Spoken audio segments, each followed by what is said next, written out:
Alrighty, welcome everyone to our first Fulbright Friday.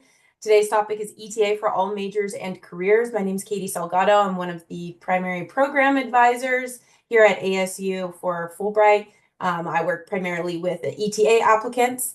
I'm also joined here by my lovely colleagues Kai Johnson and Dr. Lori Stoff. So we'll be chatting with all of you today about ETA. We also have our lovely alumni, Austin Sowers, who's going to be joining us and chatting about his experience as an ETA to Honduras later on in the presentation. So we got a lot of good stuff to get through today. We will be recording today's session as well. So if you know anyone who was dying to be here today but couldn't make it, we will post it on our YouTube page as well. So we'll send out that information. Throughout the presentation, we'll have some opportunities for questions. Feel free as they come up, throw them in the chat, and we're happy to chat, just kind of live chat it throughout these presentations and the slides and everything. And then there also will be, hopefully, some time at the end to do some Q&A if there's any lasting and burning questions that we didn't get to. So the Fulbright program, you've probably brought here because you got an email from us. Maybe you joined us for Fulbright Day. Fulbright U.S. Student Program is one of the largest programs that we work with. It was created in 1946 by Congress shortly after World War II, and it really is one of our largest peacekeeping and diplomacy programs. The mission is to foster mutual understanding between nations. Most grants are about 9 to 12 months, so if you aren't as familiar with it, Fulbright doesn't do as many short-term grants, right? Most of the grants are going to be for one academic year, and there's around 2,000 grants awarded each year with over 140 participating countries. So it's a really broad program. There's a little bit for everyone, and I think that that's why it's one of our favorite programs as well, because it attracts a lot of students from different fields of study. And that's also why we want to have this presentation here for you all today, because there's a lot of folks who are interested in the ETA grant, but I think when you see English teaching assistant, you think, oh, I'm not a teaching major or an English major. How does that maybe fit in with my career? Or how do I make that work, right? So that's really what we're here today to chat with you all about not just the benefit of Fulbright, but maybe how Fulbright can fit in, and some examples too of students who have successfully gone on Fulbright grants to various countries with a variety of backgrounds. So just know that Fulbright awards full financial support for travel, housing, and other related costs. So it is a fully funded grant. I was a Fulbrighter myself. In 2016, I did a Fulbright ETA to Portugal, and it was exactly how they said, a full living stipend. They covered my housing, I had my food covered, and then I received an additional stipend for like a monthly stipend for just living expenses as well. So it really was a comfortable student lifestyle.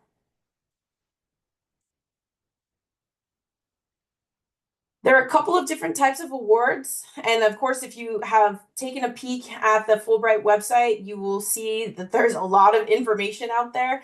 There's a lot of award types out there too. But today we're primarily going to be looking at the ETA award. And, you know, if you're interested in open study research or some of the other, that's totally normal. A lot of folks come into this process thinking, you know, maybe I want to go to graduate school, or maybe I'll do an ETA grant. All of that is good. We're just going to be focusing mainly on the ETA grant.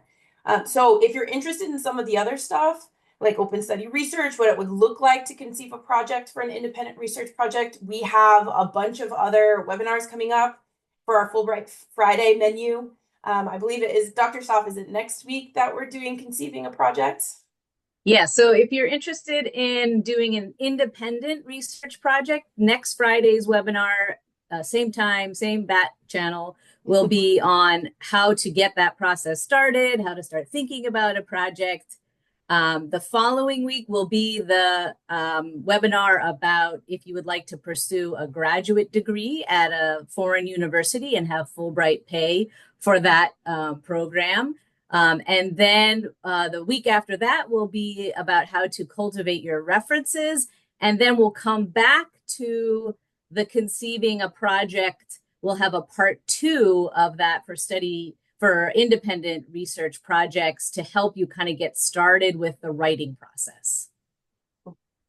Great. Thanks, Dr. Stoff. Yeah, a lot of good resources. And I think the benefit of starting earlier in the process, right as the application open, is that you get access to all of these resources, of course, and you get a little bit more time to really think about, oh, okay, what does my next year look like? What does my fall semester look like? How do I want to prepare my application? What does that look like?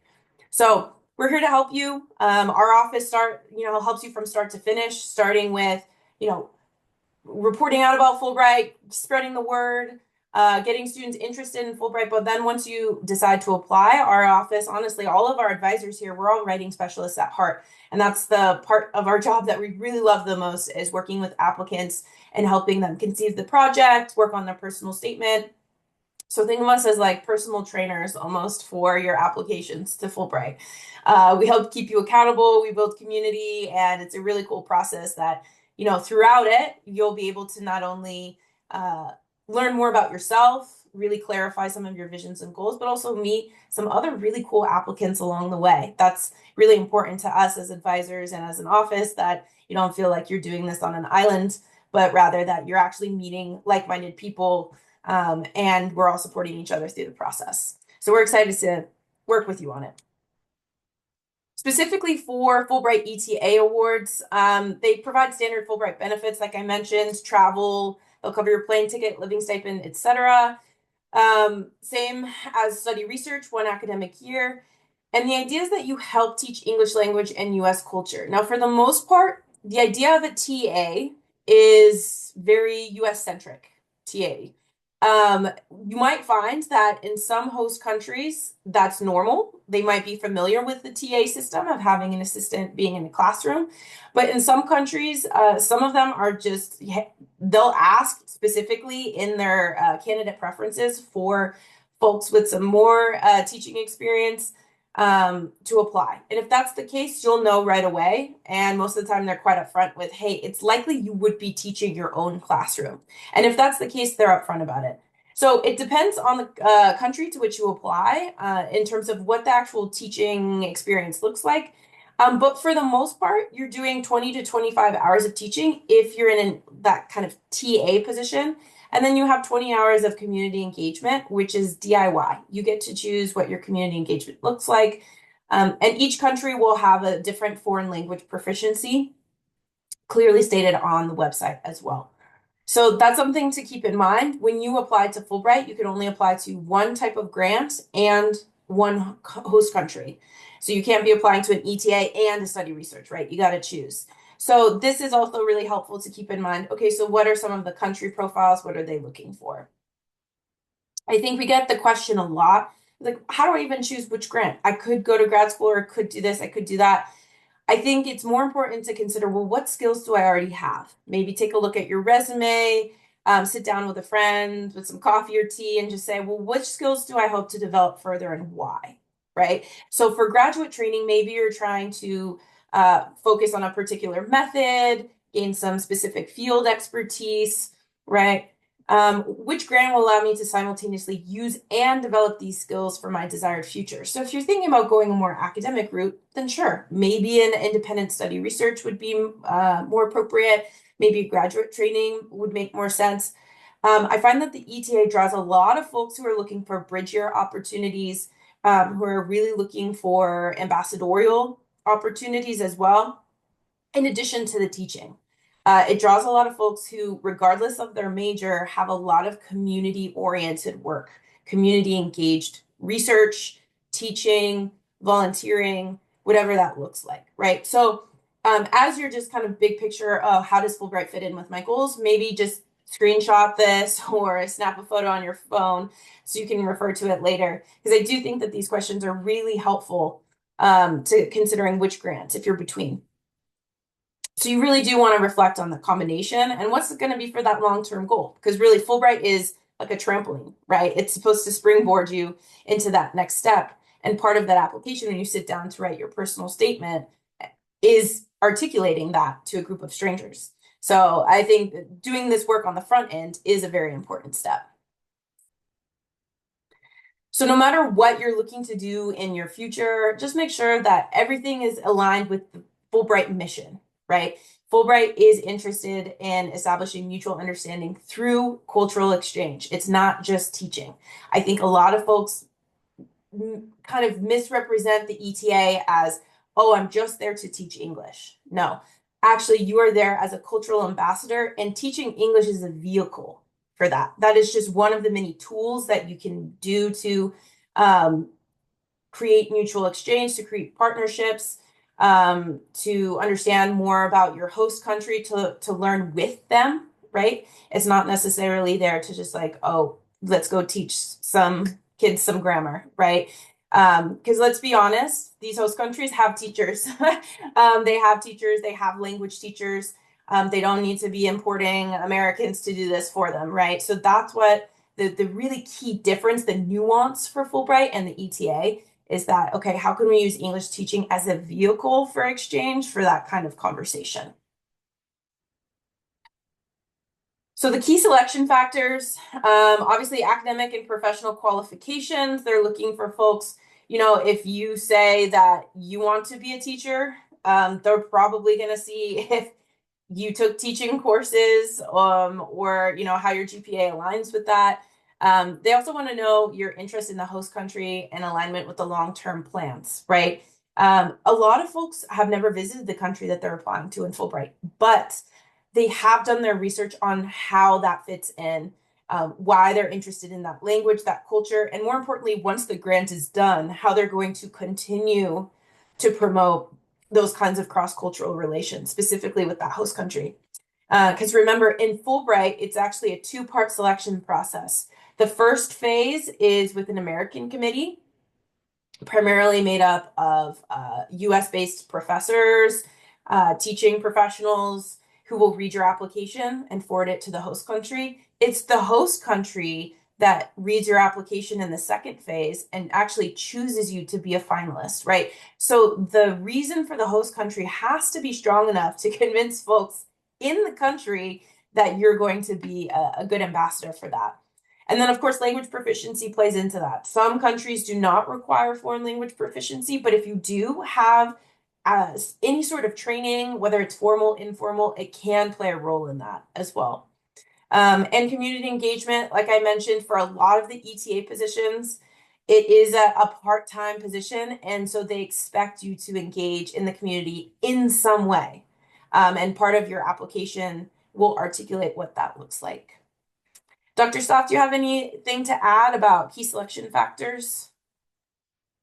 Yeah, I would just say that some students worry that they don't have a strong connection with a particular country at the start of their process of applying. That is okay.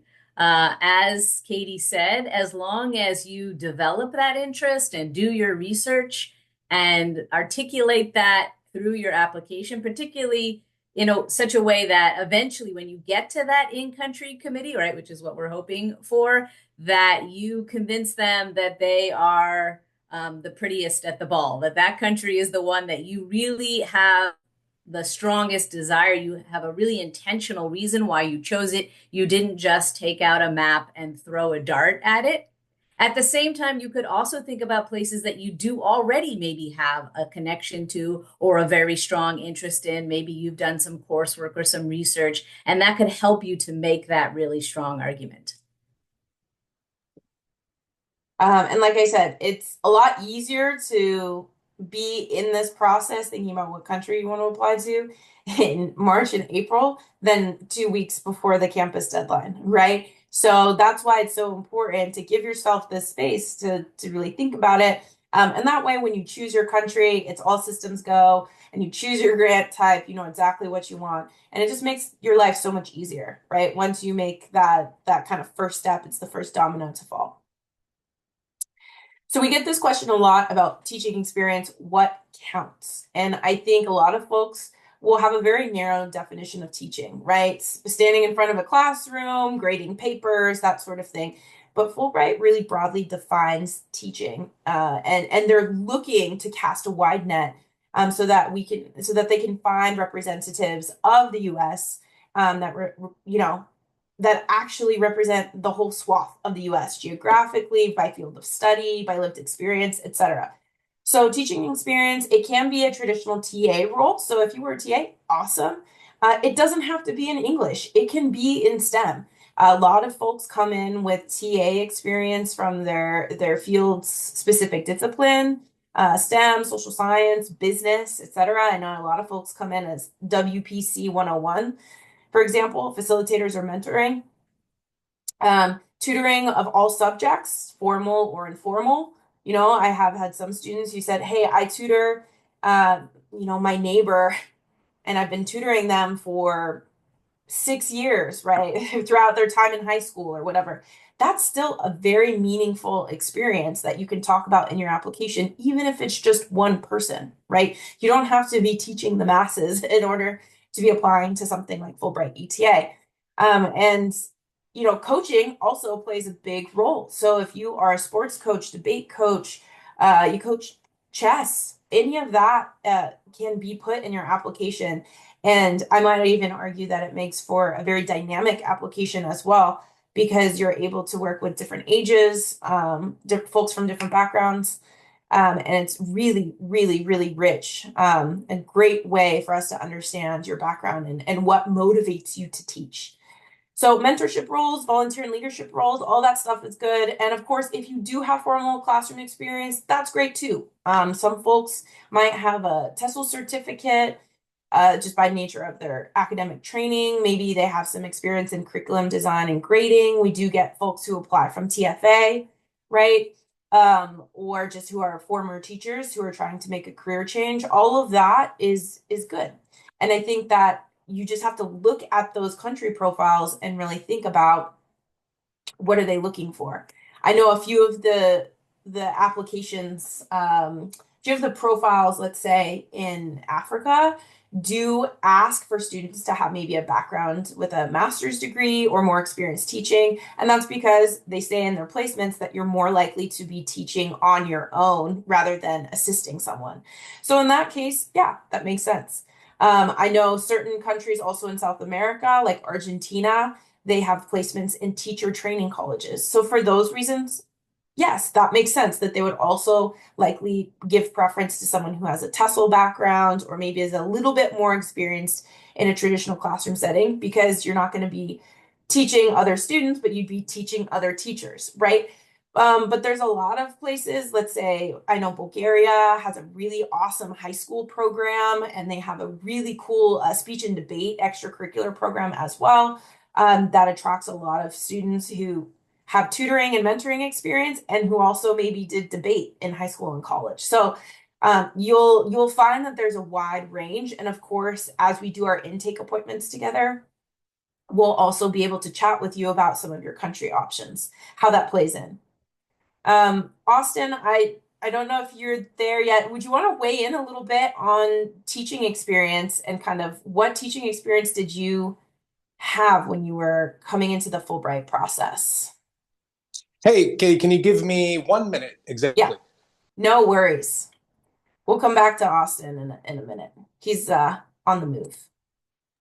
Katie, if I could just weigh in 1 second, there's one thing I wanted to add about teaching experience. A lot of students don't really think of certain activities as counting as teaching experience, but really, we want you to dig deep and think about any situation where you were in a position to instruct or lead or teach a person or a group of people something else. So that could be in a job as a team leader, or even just when a new employee is hired and your boss says, "Hey, could you help this person learn the ropes of the job?" You know, any of those kinds of things can be counted towards teaching experience, as long as you sort of position it correctly and explain how you took initiative, how you were able to convey clearly the concepts that you wanted the other person to learn, and what kind of outcomes you had. Sorry about that, Katie. I'm ready when you are. Yeah, no worries. Do you mind just introducing yourself to the group and just kind of tell us a little bit about what was your teaching experience before you applied to Fulbright? Yeah, sure. So, hi everybody. My name is Austin Sowers. I am an ASU graduate from 2023. Graduated from the School of History, Philosophy, and Religious Studies, and with an undergraduate in philosophy, focus in ethics. And my teaching experience was very unorthodox. So I was in the United States Marine Corps for 8 years, and I was actually a firearms instructor.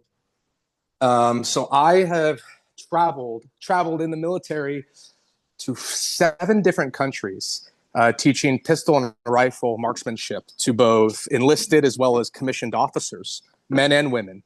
And so, on top of that, my dad is a football coach full time at Centennial High School for the last 15 years.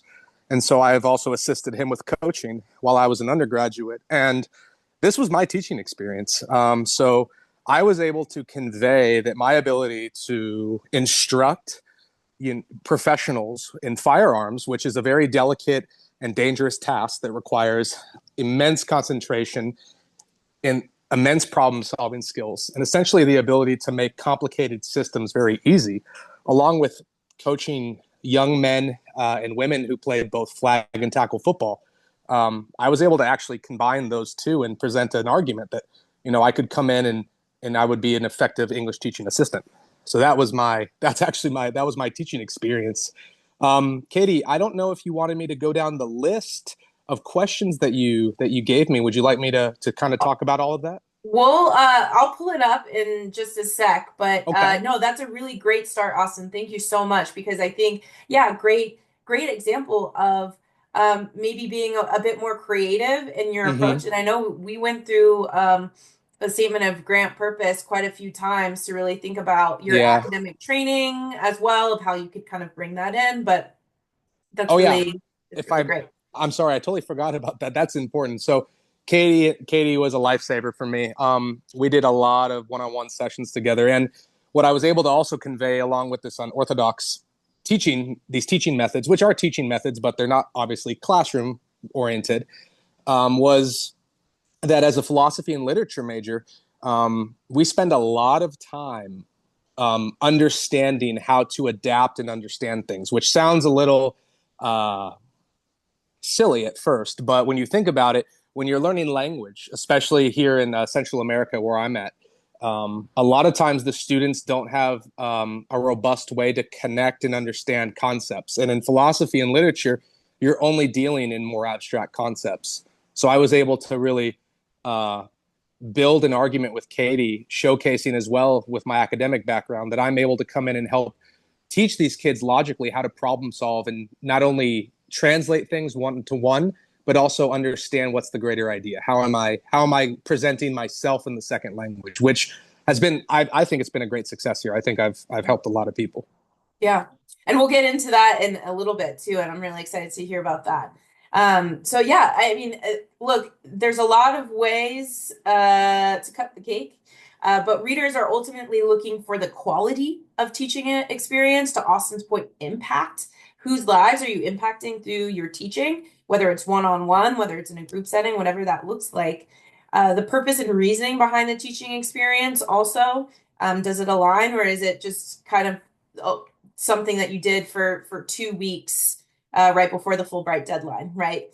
And personal skills learned from teaching experience. What kind of ambassadorial qualities, what kind of conversations through the teaching of English or through the teaching in general, what kind of conversations came of it? How did you learn and grow as a teacher? All of these things play a significant role. I also mentioned a little bit about community engagement. Obviously, it's engagement is key. I would say it's the core of the Fulbright experience. I think that comes almost even before engagement comes even before teaching. But reviewers will consider some of the extracurricular activities, evidence of social consciousness. So whatever you decide to do, it should align with your interests. You don't necessarily have to reinvent the wheel, right? This isn't necessarily an independent research project that you're proposing. Rather, it's, after 20 hours of teaching, what do you do? Maybe you taught for 4 hours in the morning and you have the afternoon. What does that look like in your host country? And I think having that kind of concrete idea is really helpful. Again, the best way to understand if you've never been to the host country is probably connect with another Fulbright alumni.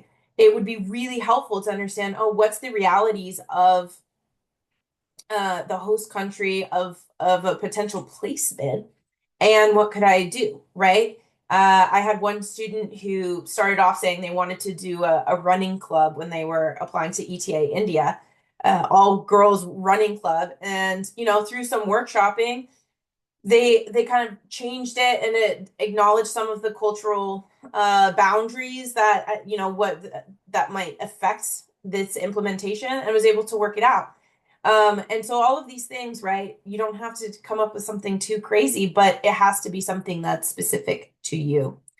And so, of course, for foreign language proficiency, there's no foreign language proficiency required in Eastern Europe, Southeast Asia, and Africa.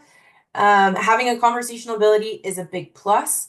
And you know what? Even if you've studied a particular language, does not always mean that you have to go to a country that speaks that language. So, for example, Tatum James, I worked with her a few cycles ago. She was actually a Spanish minor, I believed, or Spanish major. She originally started an ETA application to Spain, but about three meetings in, I kind of said, "Hey, it doesn't talk to me about your motivation for Spain, because I feel like the spark is not quite there."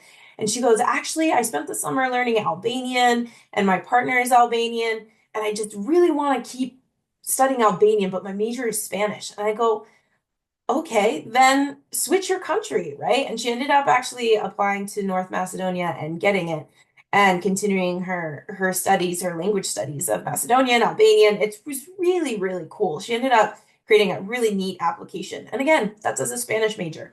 So you may have foreign language proficiency in a language. Doesn't always mean that it's a one-to-one relationship with the host country you choose.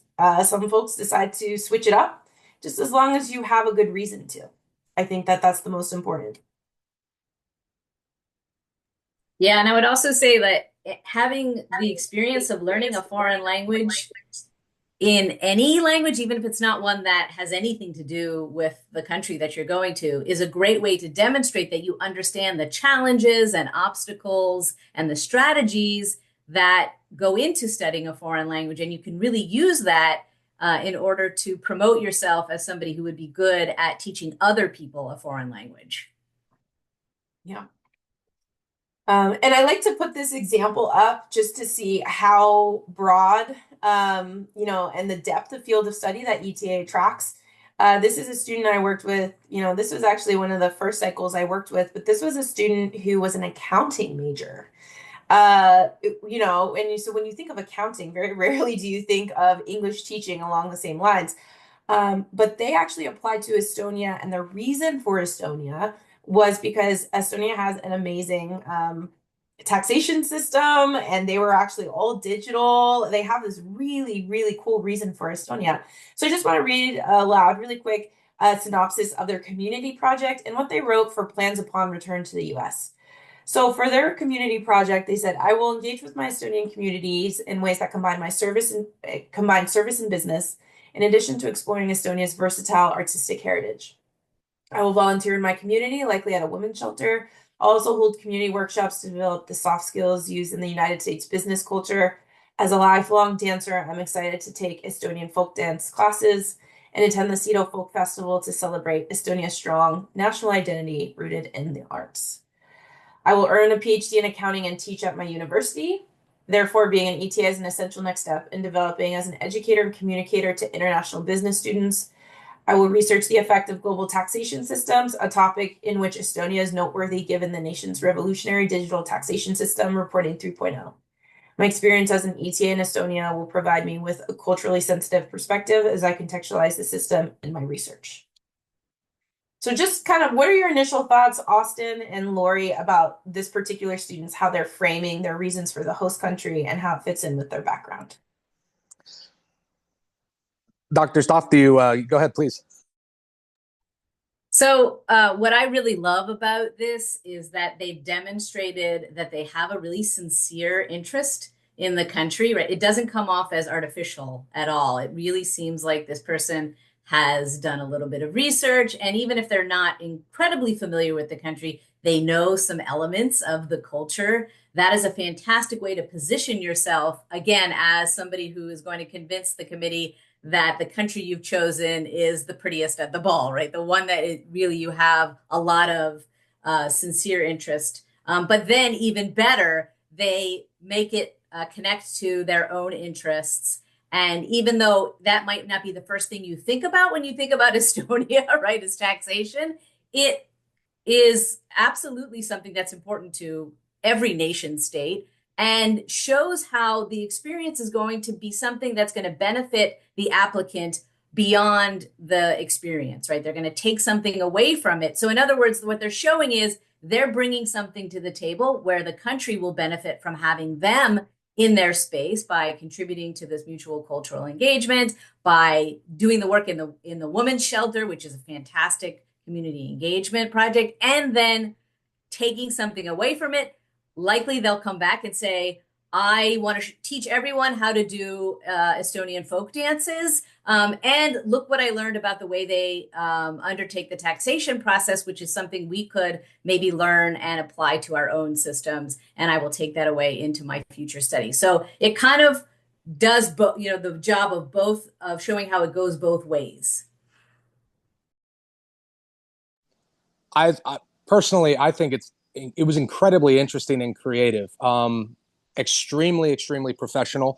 There's a how, there's a why they're interested, and then there's the how on the back end, how this is going to directly affect what they're doing upon their return. And then, as Dr. Stoff mentioned, there is a more cultural element or more of a social element where they're volunteering at a shelter, which showcases that they're not only there to further themselves and their own understanding, but they're looking to give back to the community.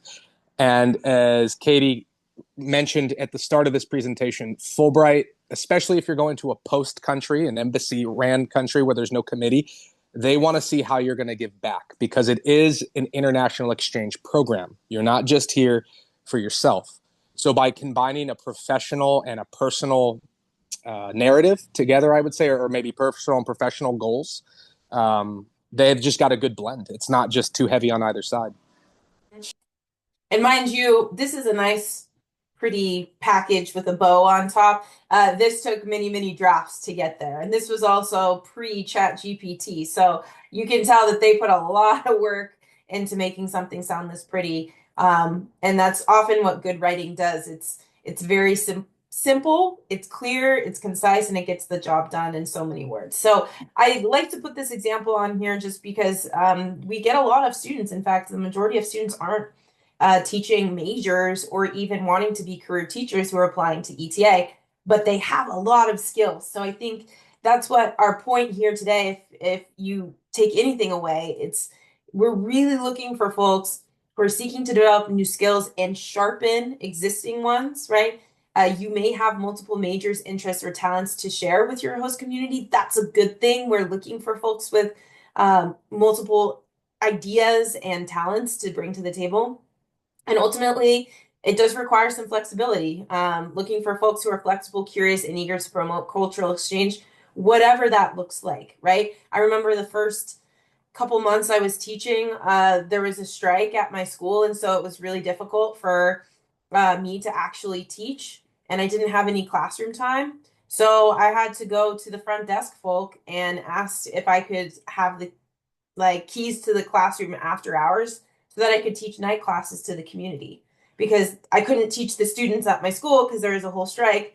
So I had to kind of work around it, network, and then teach at night. Ended up being some of my favorite classes was teaching A1, which is beginner level English, to local as a community class. So things like that often come up in Fulbright. Nothing is ever guaranteed or, in a nice little box where they just have a classroom set up for you and you just show up and teach, right?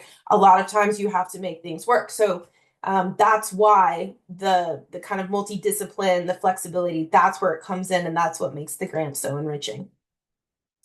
So yeah, Austin, now we have a nice little slide for you. I hope you don't mind. I took some of the photos from your LinkedIn because you've had some amazing posts. We've had some amazing experiences in Honduras so far. But it's been a wild ride. I know. But I guess I'd like for us to start off with how did you decide the ETA, and then what were some of the key experiences that you thought were relevant to your application outside of what we've already talked about so far? Well, so I have to say this first and foremost again. I hate to repeat what we've already talked about, but The reason that I chose Honduras is because I originally had a meeting with Dr. Mox, and he was very candid with me, and because I had originally chosen Spain. Um, and he was candid and said, is there a certain reason you're choosing Spain, or are you choosing Spain because of location and language? Essentially was what he was asking. And that was the reason. I didn't have a real connection. There wasn't a strong pull. And so I ended up choosing Honduras because Dr. Mox challenged me to assess why and how the country would benefit me in the future. So what I ended up doing was looking into some of the countries, not only that the U.S. has harmed the most within the region, politically and militaristically, but also the countries that we are currently looking to give back to the most. And that has been historically in the Golden Triangle, which is El Salvador, Guatemala, and Honduras. So I zoned in on those countries. El Salvador did not have an ETA position. Guatemala had some, but I had already gone once before, and I had never been to Honduras. And after researching a little more on some of the needs of the Honduran people and what I could do to help alleviate the pressure here of poverty and lack of education, I ended up utilizing my ASU resources. Dr. Glenn Goodman, who was a lifesaver, he told me that he would introduce me to a gentleman from Honduras who was the current director of one of our large business universities in the city. And after meeting with him, we had a 2-hour meeting. That's how I decided that this was the place for me to be. And then also, again, lining up my future Fulbright goal with my long-term goal of what I wanted to do in the future. Going to Spain would have been nice, but as Dr. Mox had mentioned to me in our first meeting, it didn't align with what I wanted to do. What I wanted to do is I wanted to work internationally within the embassy and combat drug trafficking. And so where can I make the most effect with that? The Golden Triangle. And that's how I chose Honduras. Awesome. I'd love for you to also explain this photo. I don't know if you can see the shared, let me see. No, I don't think I can. Which one is it? So it's you with the peace sign with 2 of your students. Oh, yeah. I love those kids. I haven't seen them in a bit, but yeah, those are good kids. Yeah, talk to us a little bit because it was a post that you recently shared about the GoFundMe. And can you tell us a little bit about that initiative? Yeah. So I originally hadn't even planned on utilizing a GoFundMe, but so this stemmed around my community project. I was put into contact with FUNADE, which is the largest nonprofit in Honduras, which looks to curb both gender-based violence as well as essentially eliminate the need for people to migrate or join gangs through allowing them to obtain education. So we combat women violence, matricide here, so spousal violence, as well as just youth violence. I come to the city and I realize that nobody wants to take me to the areas I need to go to. So I have to go work down in the southeast of the city. It's ran by 2 gangs, MS-13, which I think we all know, and MS-18, Barrio Neighborhood 18, Neighborhood 18. And so I've been trying to get down there. And finally, nobody would take me. So I decided, all right, I've got to start a GoFundMe so I can just hire private taxis because I couldn't just find anyone to give me a ride. I ended up finally meeting a police contact who took me down. So that picture was at the Outreach Center San Antonio, which is the dividing line between 18th Street and 13th. So crossing that line is a death sentence, not figuratively. You will be on-site targeted. So that was the environment. And I chose that area because these kids have nothing. They borrow each other's shoes. Cell phones aren't existent. Computers aren't existent. The only thing they've got to look forward to every day is going to that FUNADE USAID sponsored shelter to work out in the gym or maybe play soccer on the PlayStation 3 that we had. I was the first American they had ever met. And so I set up this GoFundMe. I had someone donate a couple $100 to start.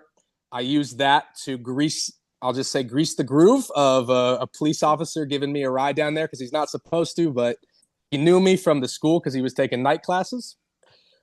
He put me right in the shelter and he said, don't walk across this line I'll meet you back in 2 hours. And I was there for 2 hours with 100 kids who had never seen someone from the United States. And all they wanted to do was take pictures, ask me about American football, and talk about race cars. So, and then I will say that that GoFundMe was a lifesaver because it allowed me to buy resources. I mean, I've donated 90%. I think I accumulated around $3,000, and I donated 90% of it to the centers around the district that I worked in, as well as a HIV shelter here that I've been working with side by side. So that was my community project. I decided you don't have to obviously make a GoFundMe, but after I saw the conditions that the kids were living in here, I had a little bit of a breakdown when I got back to my apartment and just decided that was it. I just needed to gather as much money as I could to help these kids. Mhm. Yeah, so talk to me too. I see. So the second photo is you teaching other students to be teachers. So Oh yeah, yeah, yeah, yeah. talk to us about that initiative as well. So I'll preface it with those kids are not teachers per se; they're very young. So that's in a second location. So that's at Suyapa, Outreach Center Suyapa, which is another 13th Street, 18th Street contested area. Those kids in that classroom are what they call the youth leaders. So the center, through the foundation and with the help of USAID, tries to bring in kids and make them youth leaders, teach them social responsibility, teach them educational responsibility about not skipping class. They had put out an announcement that they were going to bring in a U.S. citizen who wanted to give them a series of small lectures on how to begin learning English in order to teach it to the people in the community. Because my idea was, well, if I can teach these kids how to explain the concept of learning English and the basics, numbers, gender, verbs, then not only am I going to motivate them to want to do better, I hope, but also they're going to be able to explain to their friends and they're going to become role models to their friends, which gives them some agency. So we put out a call to the gang leader to ask if I could enter the neighborhood. He approved. I entered in with the foundation and we did a running day series. That was day 1 of 6 of 2-hour lectures with our kids. And that was kind of the goal. It happened within like a 4-hour process. I just thought of it, called the foundation. They said, hold on, let me call the neighborhood. She called me back. The lady called me back and said, can we leave in 20 minutes? And I was like, oh God, I'm not prepared. Okay, yeah, let's do it. Yeah. And I think this goes to show, right? Like you didn't need to have like what TESOL degree prepares you for that? Let's be Nothing. honest. The only thing that's prepared me for that, if I'm being 100% honest with you, was my Marine Corps training as a non-commissioned officer, because you're teaching and you're instructing. So number one, that training in more non-permissive environments made me feel a little bit more comfortable going to those areas, which showcases to those kids and the youth that I'm not afraid to be there. I was afraid to be there. I mean, anybody who understands where you're going does not want to go there, but by being there, it gives them hope.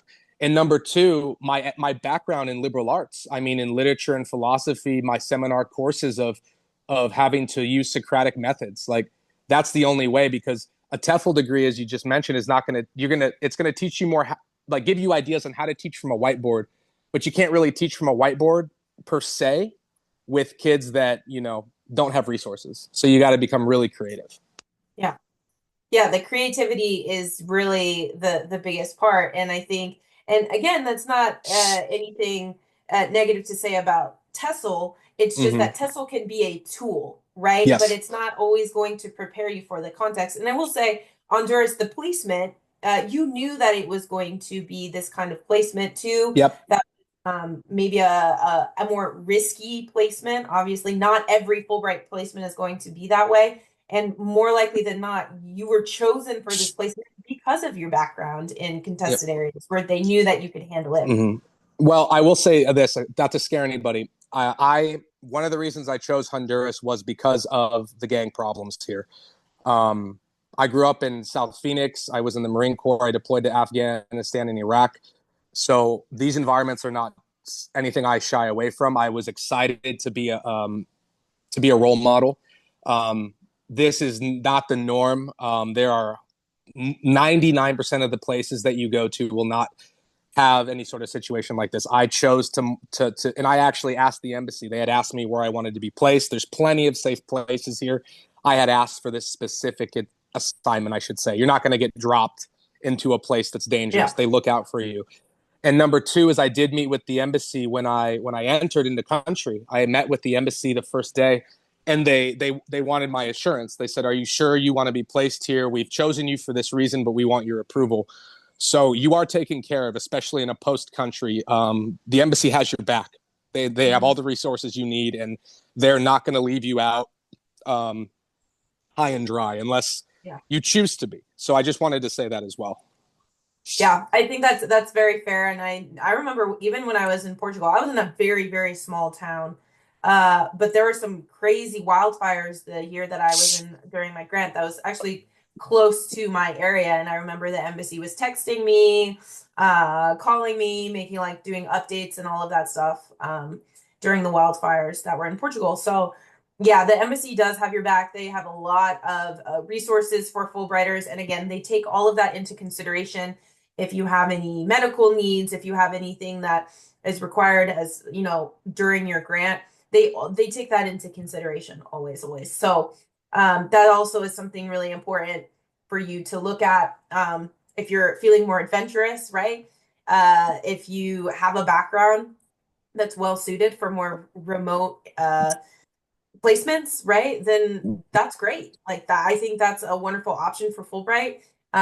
You know, likewise, if you want to be in a more urban area, maybe you need, you know, medicinal resources or anything like that, mental health resources, easier access to those kinds of things, then maybe it makes sense to apply to a country in Western Europe, in a bigger city, right? So there are a lot of good reasons for why you apply to the host country, as long as it aligns with your background and what you need. So I think Austin's case is a really good example of that, right? Of knowing what you bring to the table, what your background is, and how your host country placement, how you can contribute the most, right? I mean, not to say, Austin, that if you were in Spain that you couldn't contribute the most, but I have a sense that you feel like you really are using 100% of your skill sets here in Honduras to make a difference. Is that a fair assessment? 100%. And if I can say something too. So my partner, Torianne, from I'm not sure, she's from somewhere out of New York. She's phenomenal, but she's younger. I'm 34, 23 for her. This was her first time leaving home. And she expressed this to the embassy, and the embassy took care of her. They put her in the capital city next to the embassy. They ensured that she was in an area that where she felt comfortable working and commuting. So I just wanted to reiterate that they're not going to leave you out to dry unless you request an assignment that puts you within sort of the perimeter of danger or kind of being on your own. They're not going to place someone who is very green, let's say, into an area where you need a lot of experience. So they you will be taken care of. They don't just drop you in, I'm not sure, where South America and Cuba or I don't know, Nicaragua, and they don't say, good luck. I know it's Central America, but they don't do it. Yeah. So what advice, Austin, do you have for students about the ETA award and folks, because, you know, we're starting the new cycle, they're about to start their journey. So what advice do you have? Briefly. Oh, Austin, your audio is a little muted. Can you hear me now? Yeah, perfect. Sorry, my phone is broken and there's no iPhone stores here. So the first thing that's most important is you need to start early and you need to write a lot. I counted, I had a total of 10 drafts before I was satisfied with both my personal statement as well as my, more mission statement with Fulbright. So 20 in total. And they weren't full deletes and restarts, but they were drafts where there was a clear intent to edit more than 20% of it and restructure. You need to start early, you need to write often, and I would say you need to pick 3 countries. And then from those 3 countries, you should be able to narrow down the one that works best for you. So I wouldn't say pick more than three. I'd say pick three and ensure that you have a story to tell.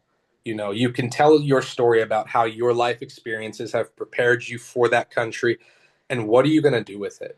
Are you going to come back to the US and do something completely different? Because that's not what they're going to want to hear. They want to see a trajectory that they can follow in their mind. They're never going to meet you. So, the only chance you have to wow them is to write. Another thing I'll say is if you're going anywhere in Central or South America, you will need to have a level of, I believe, B2 in Spanish. So you need to be practicing. Um, in Guatemala, one of the Fulbrighters that I'm friends with, she had an interview, and the saving grace was her interview went more smoothly than her counterparts. So that's how she was selected. So those are the couple of points I have just that will help home. Yeah, B2 upper intermediate. That's it's pretty high, but I'd say if you can get there then and be comfortable in a 10-minute interview, then you'll be fine. Yeah. I'd like to open it up to some of our participants. Is there anyone here in the chat that has questions directly for Austin? If you feel brave, you'd like to unmute, feel free, or throw anything in the chat. Yeah, please ask me. I mean, ask me the good and the bad, the ugly. There's been lots of good, there's been lots of bad. So I want to share it all. So you need to be prepared, when you go abroad. You're on your own sometimes. Like I said, you're away from I'm one of the only American citizens right where I'm at. So sometimes that happens.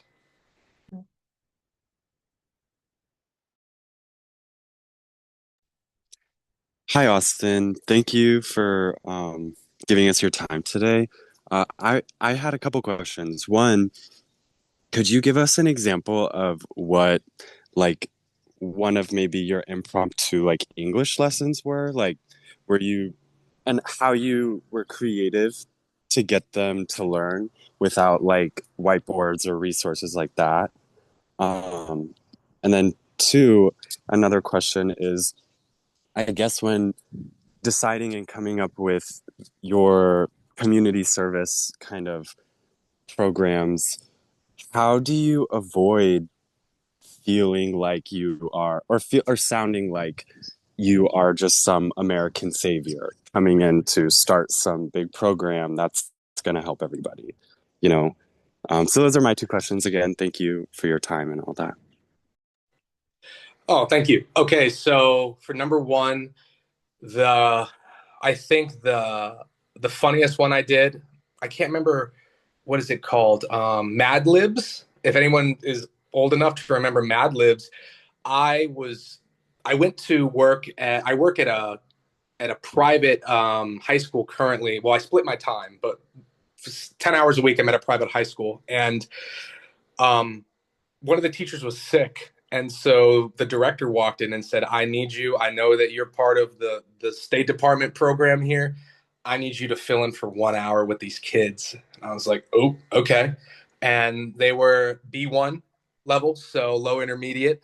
And I had nothing to teach him that day. I was only there to grade papers from my students. And so we did an hour of Mad Libs. So I refreshed myself really quick walking to the classroom on the third floor. As soon as I walked in, I told them to put everything away except for a notebook and a pen to get into groups of three. I explained Mad Libs, and then I wrote out a couple of examples, and we did an hour of that. So that was we spurred some creative writing and into that, which I credit Katie for that, because Katie really helped me understand the importance of creative writing, as well as training vocabulary and in the importance of adverbs and adjectives.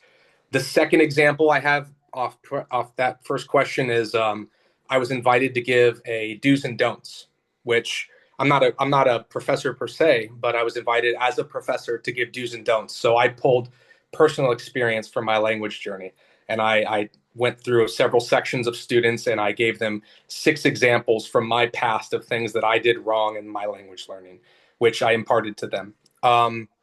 Number two, I understand. It's a big problem we have, and I actually had the same concern. I talked to Katie multiple times about not wanting to sound like a white savior.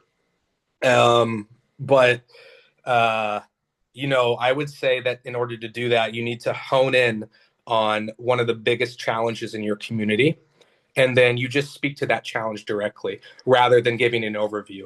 I would not speak exactly to coming in as a United States citizen with a United States citizen's perspective, but I would come in with the perspective of, an able-bodied person, perhaps, who is ready and willing to embrace the culture and work in order to achieve a certain goal. So making your language more neutral, taking out anything that you might feel is a little too rah-rah America. Not to say there's anything wrong with that. You are, at the end of the day, a representative of the United States. And if you do something good, then they're going to think of you as a good representative. If you do something wrong, they're going to look to you and say, well, that American did this. But if you're worried about it, just hone in on that particular problem that you see, and then just think about how you can personally solve it. And that'll remove any doubt that you're doing any sort of American savior. Yeah, and I think there is it's kind of an open secret. I will also say that whatever you propose in your written statement usually does not end up happening, because how are you supposed to know? You don't know your placement, you don't know your city, you don't know the community that you're placed in until after you get the award. And most of the time, once you're on the ground and you start meeting people and you start saying, this is what the community might need, this is how I can help fill a gap, then you end up doing that. Right? They don't like chase you down and say, oh, you wrote that you were going to do this and you didn't actually do it. No. Right. But I think it's about showcasing, to Austin's point, what skills you have that might be useful to a community. So I just wanted to point that out. Yeah, I would also add that one of the things you can do is to position yourself as someone who is there to learn and assist rather than someone who is there to instruct and provide some kind of solutions that you're already have preconceived. Make sure that you're very cognizant of the fact that your role is to facilitate, to help, to absorb the culture that you're going to be immersed in, rather than coming in and saying, y'all are doing this the wrong way. Here's a much better way to do it. Like, that's the approach you really want to avoid. Absolutely. I've had so many students ask me. I had a student ask me, what do you think of the third world? And I was like, whoa, like, she asked me this as a Honduran. And so the answer that I always give is neutral, which is, I'm not here to give you an opinion. I'm here to be of service. So how can I help you today? What can I do? And that saved my butt, because you will have conversations where people will be, if you go to a more impoverished region, they will ask you, what do you think? Do you think we're the third world? And you should have a way to handle that situation. There is stuff in the chat. Are some countries better suited or safer for female athletes? Yes. I can speak to Honduras. We have a large problem here with misogyny and patriarchy. But my female colleagues that are here knew that. So I would probably defer to Katie to answer more. She's more of an expert on how to select. But you should do your research on cultural. Yeah, I think Dr. Stoff put it best, that, yeah, that's exactly what our office is here for, is help you navigate this based on your level and understanding of safety and what you want out of the grant experience. Again, it's in Fulbright's best interest that whatever country you choose, whatever placement you're going for, is going to allow you to be the best version of yourself. And you can't do that if realistically you don't feel safe, or it's not a conducive placement for you to be the best teacher and ambassador that you can be. So we're here to help you 100%. Any other final questions for Austin?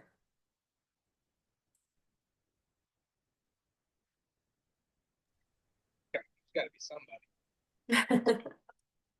A wealth of knowledge. I mean, it's I've been here for 10 months almost. So if you've got questions, please ask. I would want to help.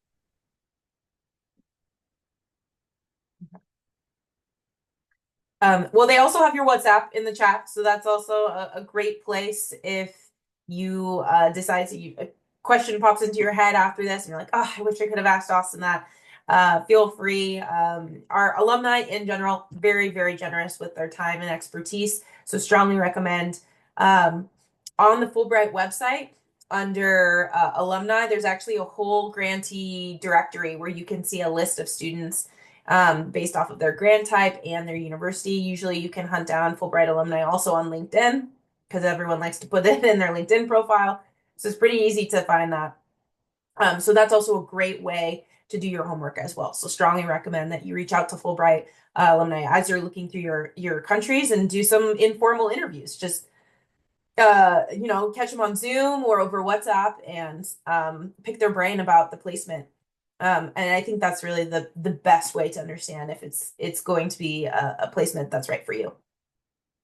So I just want to end on the application timeline. Like we said, starting early is key. Fulbright Day was yesterday. We have the Fulbright app that's open. And pretty much students are working on their Fulbright applications anytime April through August. ONSA is open throughout the summer. So we work with students remotely, one-on-one, in groups. We also have after hours advising, so after 5 p.m. Or earlier in the morning, because we know folks have jobs and internships and stuff during the summer.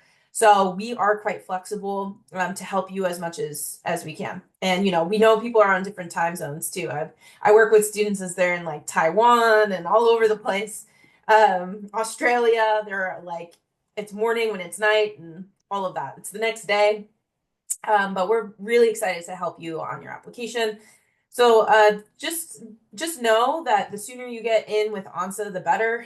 That way we can just come up with an application game plan and that you're not scrambling, you're like, yeah, I'll work on it in the summer. And then August rolls around and you're like, oh crap, right? It's campus deadlines in a couple weeks and I still need to choose a country. So sooner is better than later. We have the ASU campus deadline, which is September 9th. I don't have it on this timeline, but we do have the last day to open up an application, which is typically a week or two before this campus deadline. So it comes so much faster than you think. So please, please, please put it on your calendar, put a note, so that a reminder every day, whatever that looks like to get on our calendar and on our website to get going. So the next steps is an intake meeting. Even if you're still deciding on a grant type, you're still welcome to explore. That's what they're for. So if you go to our website, onsa.asu.edu, it'll ask you to select an award type, research and arts, graduate degree, or English teaching assistant. Feel free to make an intake appointment for ETA. It'll show my calendar, Dr. Stoff's calendar, Dr. Levin's as well. So you can work with all of us. In fact, we encourage it. A lot of times students will just make an appointment with an advisor based on availability. If you love Dr. Stoff so much and you want to work with her the whole time, that's great too. But eventually she might say, hey, have Dr. Levin or Katie take a look at it just to get an extra pair of eyes, right? That's what we're for. So feel free to make an intake meeting. And of course, if you are also choosing between, you can do an intake meeting for multiple awards. Eventually, though, for step 2, you will have to make a decision for your host country and your grant type. So visit our ONSA website for all things appointments, YouTube, Slack, all that good stuff. The Fulbright.asu.edu has all of the key dates that we talked about today. Our frequently asked questions, the timeline, you can revisit that. And then to look at host countries, you can go to the Fulbright US student site, which is us.fulbrightonline.org. So that's where you can find the award search. You can look at the country profiles, the data, and even find some of the alumni as well to reach out to on LinkedIn. So with that, I just want to say thank you so much for joining us today. Thank you times a million to Austin for being our representative, our alumni representative, and sharing all your wonderful stories. We're so happy for you, excited that your grant experience has been so meaningful. And we're really, really excited for the next cohort of Fulbrighters. So let us know if you need anything. Well, thank you. And I just want to say, everybody, that as we end, you should apply. You should apply and take essentially what I might call a gap year, but you're still obviously making an impact. This has changed my life in more ways than one, and I'm a better person for it. And I can't think of a better way to, again, You're going out and helping people, exploring new culture, and getting paid to do it. So please take advantage of everybody. Thank you, Katie. Thank you, Dr. Fox. It's been a life-changing experience. If you guys need anything, my number is in the chat. Hit me up on WhatsApp. We can talk. Awesome. Thank you, Austin. And thank you to all our lovely participants. We can't wait to see you in an intake soon. So take care and we'll talk soon. Bye, everyone. Have a good weekend.